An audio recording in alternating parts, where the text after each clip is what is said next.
మనం అనుకుంటాం ఆదివారం గుడికి వెళ్తే ఏదో పాస్టర్ గారు చెప్తాడు, ఏదో ఈయన వస్తాంలే.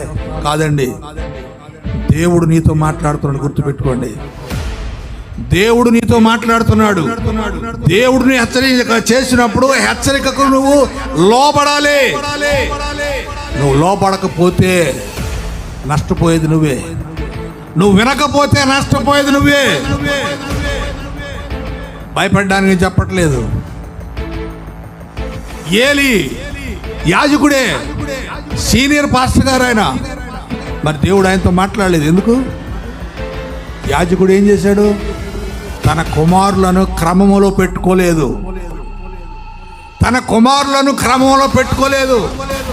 కుమారులకు భక్తి నేర్పలేదు. తన కుమారులు తప్పు చేస్తుంటే ఖండించలేదు, గద్దించలేదు. అరే మీరు చేసి తప్పు అనలేదు. ఏమండి, ఈరోజు ఎంతమంది తల్లులు తమ బిడ్డల్ని గద్దిస్తున్నారు చెప్పండి? ఎంతమంది కుమారులను తల్లిదండ్రులు గద్దిస్తున్నారు? ఎంతమంది